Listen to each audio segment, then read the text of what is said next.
The live TV, सच सबसे आगे। नमस्कार, मैं हूं रंजीत झा और आप देख रहे हैं द लाइव टीवी।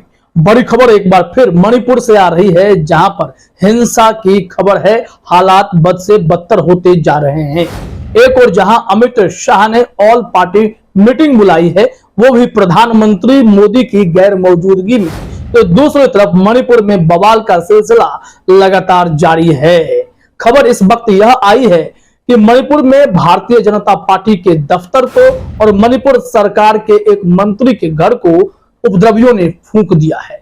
दरअसल मणिपुर में जो हिंसा हो रही है वो कुकी समुदाय और मैतेई समुदाय के लोगों के बीच चल रही है, जिसके चलते अब तक सैकड़ों जानें चली गई है। मणिपुर में शांति कैसे बहाल हो, इसको लेकर प्रधानमंत्री मोदी की तरफ से एक भी शब्द सामने नहीं आए, संवेदना के भी दो शब्द सामने नहीं आए। और यहाँ प्रधानमंत्री मोदी अमेरिका के बाद अब मिस्र के दौरे पर निकल चुके हैं। वहीं अमित शाह मणिपुर गए भी तो भी ढाक के 3 पात वाली स्थिति है, कोई असर वहां हुआ नहीं है।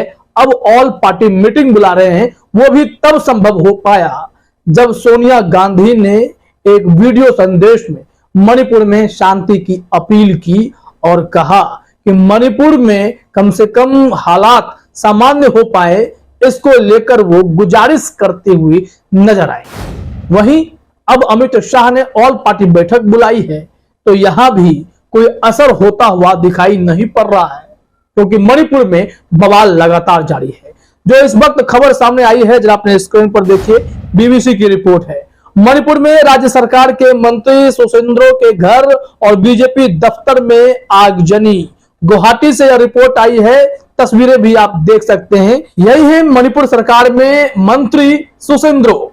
अब इनके संबंध में क्या अपडेट है, खबर में भी देखना जरूरी है। बताया गया है कि मणिपुर में आगजनी की एक ताजा हिंसा के तहत उपद्रवियों ने शनिवार को राज्य सरकार के मंत्री एल सुसेंद्रो मैतेई के घर पर एक निजी गोदाम और वहां खड़े वाहनों को आग लगा दी। और इसके अलावा बीजेपी दफ्तर में भी आगजनी की खबर सामने आई है। भाजपा के मंत्रियों को क्यों निशाना बनाया जा रहा है, भाजपा के विधायकों को क्यों निशाना बनाया जा रहा है? यहाँ गौर करने वाली बात है कि कुकी समुदाय को मैतेई समुदाय से दिक्कत है, तो ऐसे में जो मैतेई समुदाय से मिनिस्टर बिलोंग कर रहे हैं या फिर विधायक बिलोंग कर रहे हैं, उन सबको भी निशाना खूब बनाया गया है। हाल ही में राजकुमार रंजन सिंह जो मोदी सरकार में केंद्रीय मंत्री हैं, उनके घर को भी निशाना बनाया गया। गनीमत यह रही कि मंत्री महोदय उस वक्त केरल में थे और मणिपुर में उनके घर को उपद्रवियों ने निशाना बनाया। बीजेपी अब हैरान परेशान है, क्योंकि खुद उनके सरकार में अब किसी को भरोसा नहीं रह गया है। सरकार में कैबिनेट मंत्रियों, विधायकों, किसी को भी अब मुख्यमंत्री से नहीं बन रही है। ये सब कोई दिल्ली में डेरा डाले बैठे थे, इस बात को लेकर कि कम से कम प्रधानमंत्री से मिलकर अपनी बातों को रख दें। जो वो डेलीगेशन से लेकर पहुंचे थे, उनसे पीएम मोदी मुलाकात करना तक मुनासिब नहीं समझे। और फिर प्रधानमंत्री मोदी की गैर मौजूदगी में जब बैठक हुई है, तो इस पर राहुल गांधी ने भी निशाना साधा था। इसके अलावा उन्होंने सुझाव भी दिए थे। अब तक उस पर अमल तो नहीं हुआ है, लेकिन अमित शाह ने मीटिंग बुलाई है।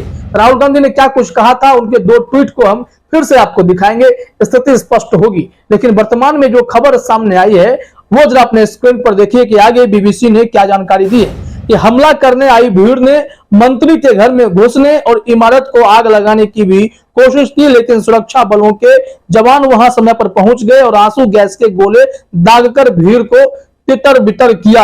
आगजनी की कोशिश होने लगी, आग लगा देते हैं ये लोग। बीजेपी दफ्तर को भी नहीं छोड़ा है।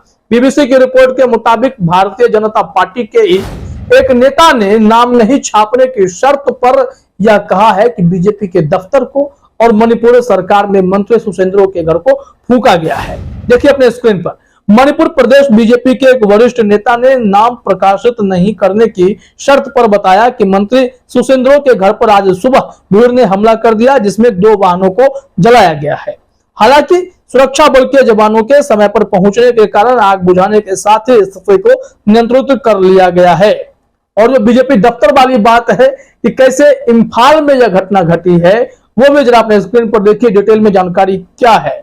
यह कहा गया है कि इसी तरह आगजनी की एक और घटना पूर्वी इंफाल के साजिवा जेल के पास इसराऊ इलाके से सामने आई है, जहां उपद्रवियों ने बीजेपी कार्यालय में भी आग लगा दी है। तो ये घटनाएं लगातार बढ़ती जा रही हैं, हिंसा रुकने का नाम नहीं ले रही है। ऑल पार्टी बैठक बुलाई गई है, इस बैठक का नतीजा भी लगता है कुछ नहीं होने वाला है, क्योंकि अमित शाह के नेतृत्व पर राहुल गांधी ने प्रश्न चिन्ह लगा दिया। उन्होंने कहा है कि ऑल पार्टी मीटिंग प्रधानमंत्री की गैर मौजूदगी में होना ही यह बताता है कि खुद पीएम मोदी कितने नॉन सीरियस हैं मणिपुर में हो रही हिंसा को लेकर। जरा उनके ट्वीट को आप अपने स्क्रीन पर देखिए, समझ में आएंगी बातें। राहुल गांधी ने लिखा था, 50 दिनों से जल रहा है मणिपुर, मगर प्रधानमंत्री मौन रहे। सर्वदलीय बैठक तब बुलाई गई जब प्रधानमंत्री खुद देश में नहीं है। साफ है, प्रधानमंत्री के लिए यह बैठक महत्वपूर्ण नहीं है। समझिए जरा, ये पीएम मोदी इस मामले में कितने संवेदनहीन बने दिखाई पड़ रहे हैं। मणिपुर में इतनी बड़ी घटना घट रही है और मोदी जी अमेरिका में राजकीय दौरे पर गए तो थे, लेकिन उससे पहले उनके पास इतना वक्त था कि वो मणिपुर का दौरा भी कर सकते थे, मणिपुर के लोगों से शांति की अपील भी कर सकते थे। कुछ नहीं हुआ। अमित शाह मोर्चा संभालने की कोशिश तो कर रहे हैं, सर्वदलीय बैठक तो कर रहे हैं, लेकिन इसका सॉल्यूशन नहीं मिल रहा है। राहुल गांधी ने जो सॉल्यूशन दिया है वो हम आपको दिखाते हैं। उनका कहना यह था कि ऑल पार्टी डेलीगेट्स को मणिपुर भेजना चाहिए। अब ऐसे में अब अमित शाह क्या फैसला लेते हैं यह तो देखना होगा, लेकिन यहां देखिए कि राहुल गांधी ने अपने ट्वीट में क्या लिखा है, क्या मैसेज देने की कोशिश हुई है। राहुल गांधी के ट्वीट में है, BJP politics of hatred has burnt Manipur for over 40 days, leaving more than 100 people dead। ये थोड़े पुराने ट्वीट हैं, 15 जून के ट्वीट हैं, लेकिन बहुत ही सारगर्भित हैं, इसे समझना पड़ेगा। The PM has failed India and is completely silent, and all party delegations must be sent to the state to end this cycle of violence and restore peace। Let's shut this नफरत का बाजार and open a मोहब्बत की दुकान in every heart in Manipur। अब यहां पर राहुल गांधी के इस ट्वीट का मतलब समझ जाइए आप। इन्होंने कहा है कि बीजेपी के नफरत वाली पॉलिटिक्स के चलते मणिपुर की ऐसी हालत हो गई है। उस वक्त 40 दिन हुए थे, अब 50-60 दिन हो गए हैं। उस वक्त प्रधानमंत्री मोदी भारत में थे तो उस वक्त वो अपील कर सकते थे, ऐसा नहीं हुआ।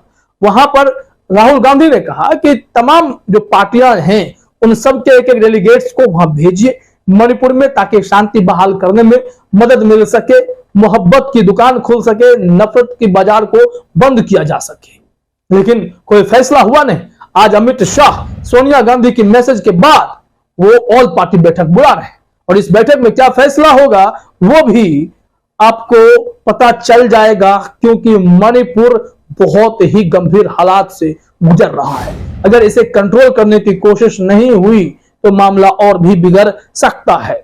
हालांकि प्रधानमंत्री मोदी पर लोग निशाना साध रहे हैं, उन्हें ट्रोल करने की कोशिश भी कर रहे हैं।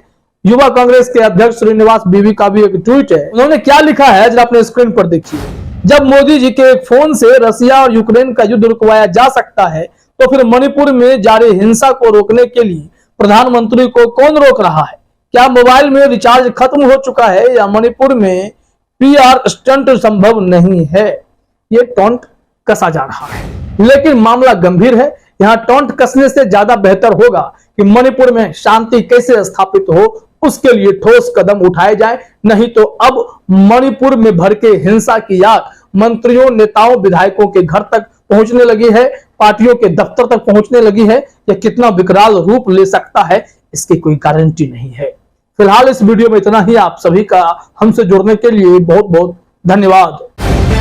द लाइव टीवी, सच सबसे आगे।